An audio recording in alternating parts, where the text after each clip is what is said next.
গোকর্ণ তার ভাই ছিল, তার ভাই গোকর্ণ ধুন্ধুকারীর উদ্ধারের জন্যই সপ্তাহব্যাপী ভাগবত অনুষ্ঠান করিয়েছিল। আর সেই ধুন্ধুকারী কী করেছে, একটা বাসের ভিতরে সে প্রবেশ করে, প্রেতাত্মা বাসের ভিতরে প্রবেশ করে সে মন প্রাণ দিয়ে উপোস থেকে মানে খুবই পবিত্রভাবে সে শুনেছিল।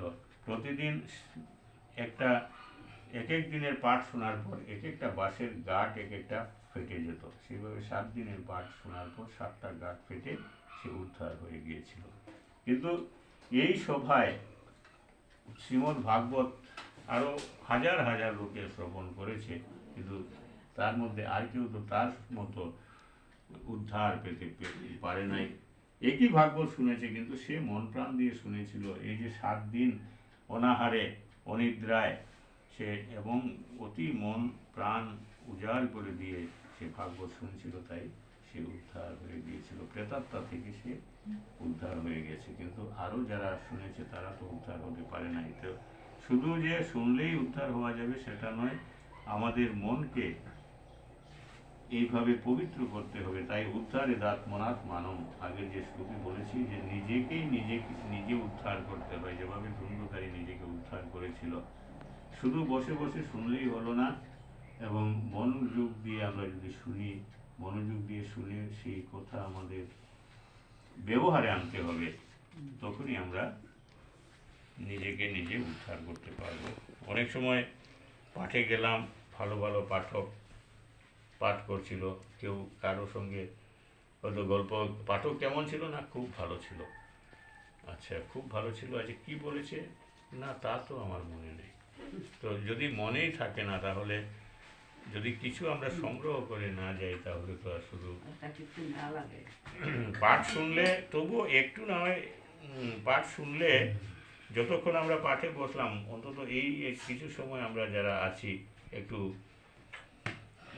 পুরো মনোযোগ না দিয়েও যদি শুনি, আর প্রায় আমরা সবই মনোযোগ দিয়ে শুনছি, তো যতক্ষণ আমরা যা কিছুই করব, যতটুকু আমরা মনোযোগ দেব, তার মধ্যে কিঞ্চিত পরিমাণও আমরা হয়তো উন্নতির ঊর্ধ্বস্তরে উঠব।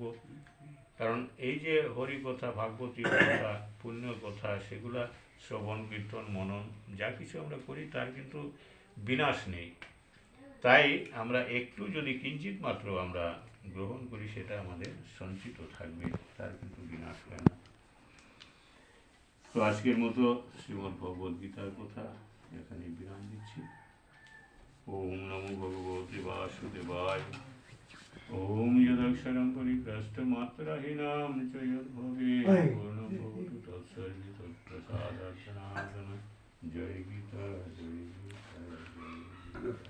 জয় জগৎবন্ধু হরি, জয় জগৎবন্ধু হরি, জয় জগৎবন্ধু হরি। গীতামি হৃদয়ং পার্থ, গীতামি সারমুত্তমং, গীতামি জ্ঞানমর্থব্যং, গীতামি জ্ঞানার্থম, গীতামি চোত্তমং স্থানম, গীতামি পরমং পদম, গীতা জ্ঞানম সমাশ্রিতম ত্রিভুতিম পালম্যহম। গীতা নামানি বক্ষ্যামি পুচ্ছামি শ্রীণু পাণ্ডব, কীর্তনাৎ সর্বপাপানি বিলয়ং ইয়ান্তি তৎক্ষণাৎ। আসুন আমরা সকলে গুচ্ছ নামগুলি উচ্চারণ করব।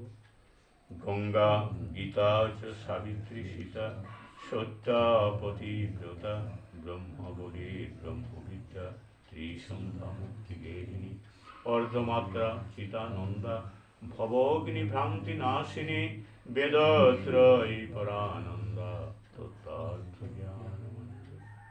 ইত্যুতানি জপে নিত্যম নরো নিশ্চল মানসঃ, জ্ঞানম সিদ্ধিম লভে নিত্যম তথাং পরমং পদম।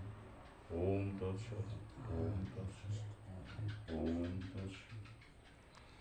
ওম সর্বে ভবন্তু সুখিনঃ, সর্বে সন্তু নিরাময়াঃ, সর্বে ভদ্রাণি পশ্যন্তু, মা কশ্চিৎ দুঃখভাগ্ ভবেৎ।